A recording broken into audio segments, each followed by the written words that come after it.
ये जीवन नहीं है आसान, इसे जीवन को आसान बनाना पड़ता है। बिना बीज बोए फल खाने की उम्मीद कहाँ से रखें, क्योंकि फल के लिए तो पेड़ लगाना पड़ता है। तो दोस्तों, एक नए वीडियो के साथ आपका साइकोलॉजिकल हेल्पलाइन में फिर से स्वागत है। जिस तरह क्या होता है कि जीवन में अनेक तरह के उतार चढ़ाव आ रहे हैं, लेकिन उनको कम करने के लिए, उनकी एडजस्टमेंट करने के लिए उनका सामना करना पड़ता है। और यदि हमने फल खाना है तो उसके लिए एक पेड़ लगाना जरूरी होता है। हमें कर्म करना जरूरी है, कर्म करेंगे तभी कुछ हमें हासिल होगा। तो मैं हूं मनोवैज्ञानिक काउंसलर डॉक्टर कपूर सिंह। इस नए वीडियो के साथ साइकोलॉजिकल हेल्पलाइन में आपका स्वागत करता हूं।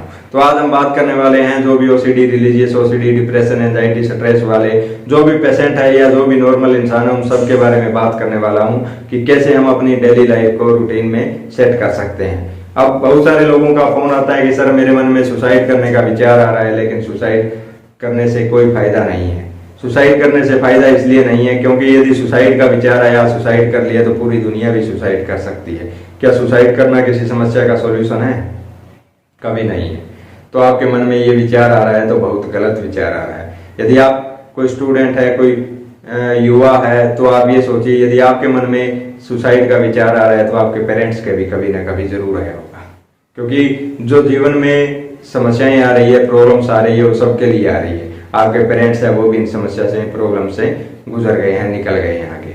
उन्होंने भी इनका सामना किया है। आपके आने वाले बच्चे होंगे या जो भी है, रिलेटिव है, सबके सामने ये प्रॉब्लम्स आ रही है, लेकिन सुसाइड करना किसी भी समस्या का हल नहीं है। ओसीडी, डिप्रेशन, एंजाइटी वालों के साथ क्या होता है, वो अपने विचार में खोए रहते हैं। उनको ऐसे लगता है कि हम जिंदगी भर ठीक नहीं हो पाएंगे। लेकिन ठीक होना आसान है, बिल्कुल आसान है, लेकिन आपको उसके लिए थोड़े हौसले की जरूरत है। अब हौसला आपको मैं थोड़ी देने वाला हूँ, वो तो आपके अंदर से क्रिएट होगा। यदि आपने ठान लिया कि मेरे अंदर वो जज्बा है, मैं हर एक चीज कर सकता हूँ, तो आप बिल्कुल कर सकते हैं। हर एक इंसान के पास माइंड पावर होती है, आपके पास भी माइंड पावर, आत्मशक्ति भी होती है हमारे पास। हमने यदि उसको आत्मशक्ति को जागृत कर लिया तो कोई भी ओसीडी, डिप्रेशन, एंजाइटी, किसी भी तरह की मानसिक समस्या है, उसको आप आसानी से निकाल सकते हो। क्योंकि हम अपनी आप की पावर को कभी देखते ही नहीं है, उसके बारे में अवेयर नहीं है, इसलिए हमें बहुत ज्यादा प्रॉब्लम्स आ रही है। तो आपको करना क्या है, मेडिटेशन करना शुरू कीजिए, योग करना शुरू कीजिए। धीरे धीरे देखना आपकी आत्मशक्ति जागृत होने लगेगी, आपके अंदर माइंड पावर है वो जागृत होने लगेगी, और धीरे धीरे आप हर एक समस्या का सॉल्यूशन निकाल लेंगे। दूसरी बात क्या होती है, जो भी पेशेंट है या जो भी नॉर्मल इंसान है, यदि अपनी डेली रूटीन में एडजस्टमेंट नहीं कर पा रहे हैं, उनके लिए भी सजेशन है। यदि आपने धैर्य अपने अंदर क्रिएट कर लिया या आप धैर्य रख पाते हैं, तो आपको कोई भी जिंदगी में हराने वाला नहीं है। कोई भी समस्या आपको कभी भी घुटने टेकने पे मजबूर नहीं कर सकती, यदि आपके पास सिर्फ धैर्य है। पेशेंस होना सबसे ज्यादा जरूरी है। अब पेशेंस कैसे होते हैं, कोई भी समस्या आई, छोटी सी प्रॉब्लम है, लेकिन हमने उसको इग्नोर कर दिया कि कोई बात नहीं आई, ये प्रॉब्लम चली जाएगी। और ये सच्चाई है, एक टाइम लिमिट होता है, कोई भी टाइम है वो अच्छा या बुरा आता जाता रहता है।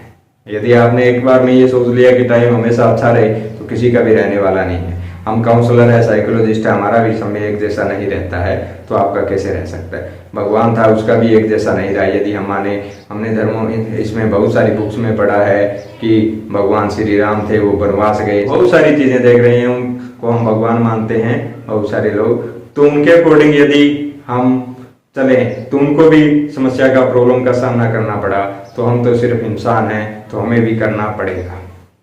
अब बात है कि इन प्रॉब्लम का सॉल्यूशन क्या है, तो उसके लिए आपको मेडिटेशन करना है, मॉर्निंग वॉक पे जाइए, जितना ज्यादा हो उसके धैर्य की जरूरत है आपको। और फिर भी यदि आप अपने आप को ठीक नहीं कर पा रहे हैं, तो साइकोलॉजिकल हेल्पलाइन ऑनलाइन काउंसलिंग का विकल्प अवेलेबल करवा रही है।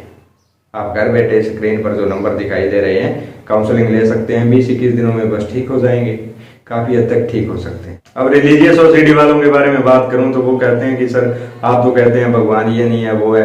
अरे इतने भगवान नहीं होते, लेकिन हमारी आस्था तो उनसे जुड़ी हुई है ना। जो भी अच्छा इंसान होता है वो भगवान होता है किसी के लिए। यदि मैंने आपको बचा दिया, तो मैं भी आपके लिए शायद भगवान बन जाऊं, या मेरे को किसी ने बचा दिया, मैं मर रहा था, तो वो भी मेरे लिए भगवान है। तो इसलिए भगवान अनेक है, लेकिन वास्तव में जो भगवान है वो तो एक है। हर धर्म में कहा जाता है कि भगवान एक है, फिर अलग अलग धर्मों ने अलग अलग भगवान कैसे बना लिए हैं, वो भी हम चर्चा करेंगे कभी अलग वीडियो में। लेकिन आपको डरना नहीं है, अपना कर्म करना है, कर्म ही सबसे सर्वोपरि है।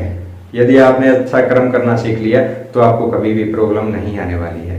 आपको मेंटेन करनी है कुछ रूटीन की चीजें, मेडिटेशन करें, योग करें, मॉर्निंग वॉक पे जाइए, इवनिंग वॉक पे जाइए, अच्छी नींद आएगी, सब कुछ होगा डेली रूटीन में। आप कभी भी अपने आप को कमजोर मत समझिए। प्रॉब्लम क्या होती है, जब छोटी सी प्रॉब्लम आई कि विचार आ रहे हैं, विचार आ रहे हैं, अरे विचार ही तो आ रहे हैं, जान तो नहीं निकल रही ना। विचार आने से क्या कुछ बन सकते हैं आप? विचार तो आ जाएगा मैं गॉड बन रहा हूँ, क्या भगवान बन सकते हैं आप? कभी भी पॉसिबल नहीं है। लेकिन उसको सोच के परेशान हो सकते हो, यार मेरे मन में भगवान बनने का विचार कैसे आएगा? आ सकता है ना विचार, लेकिन क्या है, विचार आने से आप कभी भगवान नहीं बन सकते। विचार आया कि मेरी जॉब ना चली जाए, अब मन में विचार आ रहा है, परेशान हो रहे हैं, बॉस मेरे को डांट ना लगा दे, मेरे को बाहर ना निकाल दे।